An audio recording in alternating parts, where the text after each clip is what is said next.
ආයුබෝවන් හැමෝටම. ඔබට ටංකාලා ඉතාමත් ඉක්මනින් ඉංග්‍රීසි කතා කරන්න අවශ්‍යද?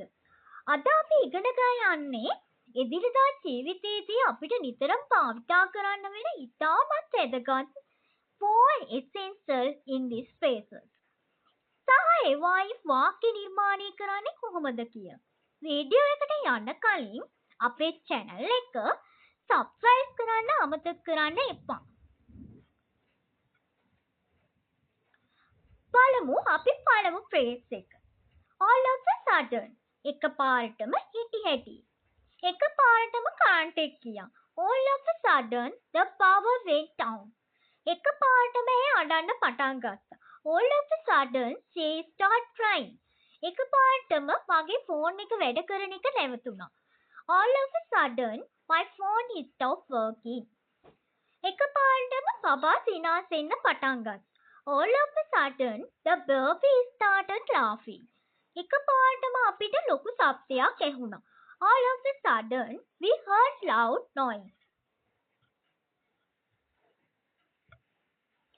අපි බලමු දෙවෙනි phrase එක.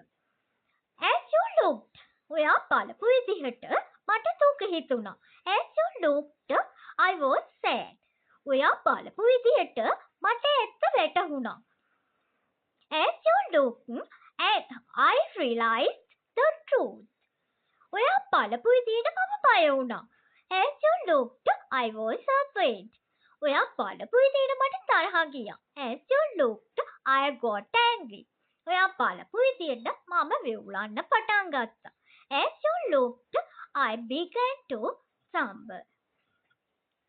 අපි බලමු තුන්වෙනි phrase එක. Once in a while. Once in a while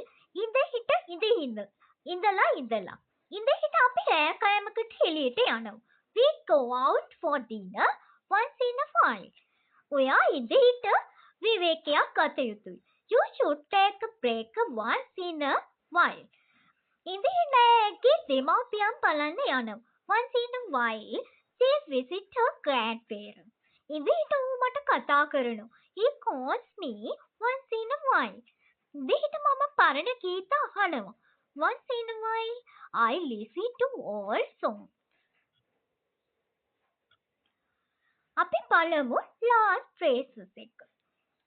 අපි ටක් කාලා. In no time. අපි බලමු අපි ටක් කාලා පොලිසියට දැනුම් දුන්නා. We informed the police in no time. ඒ ටක් කාලා කන්න යමක් පිළියෙල කළා. She prepared something to eat in no time. වෛද්‍යවරයා ටක් කාලා රෝගියාට ප්‍රතිකාර කළා. The doctor treated the person in no time. ඔවුන් ටක් කාලා අතුරුදහන්. They disappeared in no time. ගෙවල් බිඳින්න ටක් කාලා හිට ඇතුළු වුණා. The burglar entered the house in no time.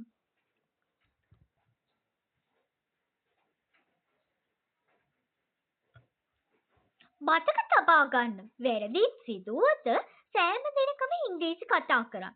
වැරදිම යනු ඔබ උත්සාහ කරන බවට ඇති සාක්ෂියයි. ඉතින් අද ඉගෙනගත්ත phrases භාවිතා කරලා ඔයාලත් වාක්‍ය හදලා කමෙන්ට් කරන්න.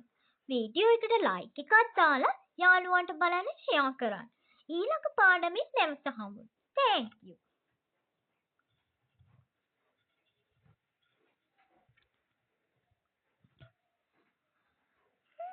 ඔබත් ඉංග්‍රීසි කතා කිරීමට බයෙන් හෝ ලැජ්ජාවෙන් පසු වෙනවද?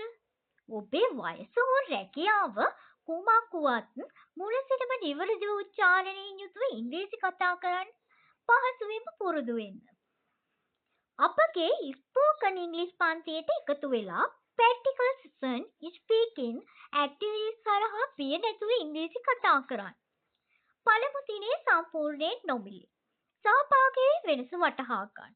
වැඩි විස්තර සඳහා ලියාපදිංචි වීමට 076යි 214යි 7691 අංකයට දැන්මාම තාන්න. නැතහොත් WhatsApp කරන්න.